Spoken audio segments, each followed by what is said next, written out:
So now we know what keywords our website appears for on the second and third page of Google, it's time to work out how difficult it will be to get our website onto page 1 for those specific keywords.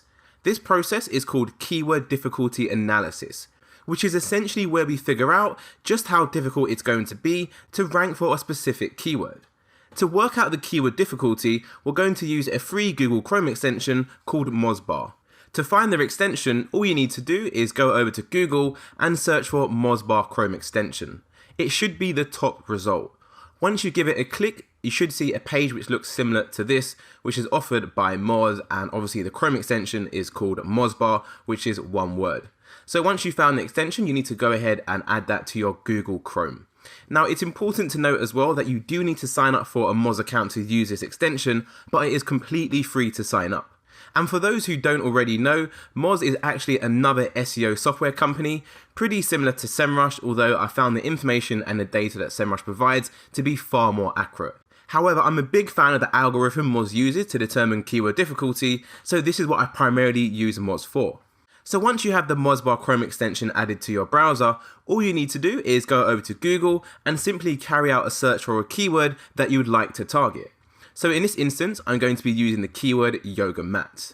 Now, once Google has returned the results, I want to go over to my Mozbar Chrome extension and simply give it a click until it turns blue like so.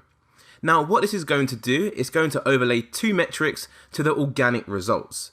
It's really important to note that it will only add metrics to the organic results and not the paid ads, as obviously what we're looking at now is all to do with SEO, which appears in the organic section. So as you can see, it's pulled in two metrics. The first is what we call PA, and the second is what we call DA. PA stands for page authority, and DA stands for domain authority. So page authority essentially tells you how authoritative and how powerful this specific page is, the one ranking in Google, and domain authority tells you how powerful and just how authoritative the overall website is on a whole. So when it comes to keyword difficulty analysis, what I like to do is look for websites that are on page 1 that have either a page authority or a domain authority of below 25. And the reason why I say the figure 25 is because 25 isn't actually that hard to reach, especially if you carry out a really comprehensive SEO campaign like the one I'm going to teach you in this course. And just to give you some context, our actual agency website, clickslice.co.uk, we actually have a page authority of 31 and a domain authority of 25. So these numbers aren't that hard to achieve at all. And all the SEO I'm going to teach you in this course is the same SEO that I've been doing on my own agency website. So if we analyze the websites we have on page 1 for our keyword yoga mat, you can see we've got a page authority of 35 for the website in position 1. We've got a domain authority of 50. And just to clarify, both of these metrics, page authority and domain authority, they are actually calculated out of 100. So the higher these numbers are, the more difficult it is to outrank these websites, as these websites are going to be really, really authoritative. So in position 2, we have argus.co.uk, which has a massive domain authority of 89 and a page authority of 49. So again, from the first two websites we see, it's not really good signs. If we scroll down, we have Amazon, domain authority 94, domain authority 69 for Decathlon, Women's Health Mag, domain authority 88. So again, tons of more massive websites. We've got really high page authorities as well, 51, 48, and we have a 39. If we keep on scrolling down to the bottom of page 1, you can see it's pretty much the same thing. We've got another massive domain authority of 77. We've got another domain authority of 94. Again, really high page authorities as well. So as you probably already figured out, ranking on page 1 for this keyword, yoga mat, is going to be really difficult and it's going to require a lot of resources. So let's look at another keyword now. So we're going to use this keyword example, non-slip yoga towel UK.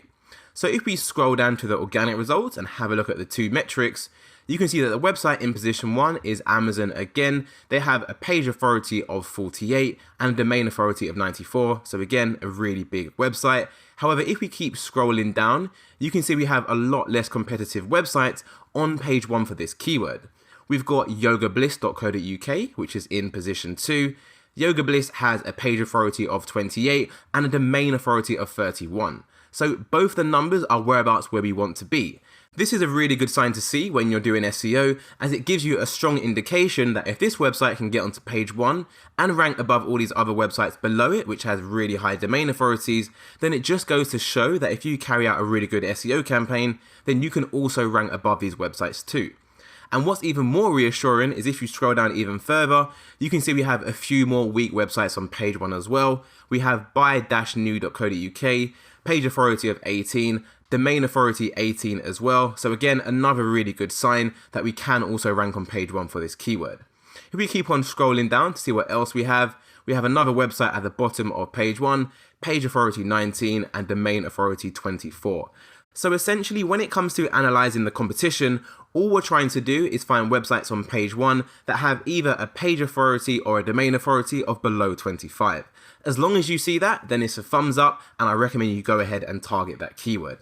Now, do bear in mind, if you are more experienced and you know quite a bit about SEO, maybe you've been doing it for a few years and you just feel more confident, then feel free to go for more difficult keywords.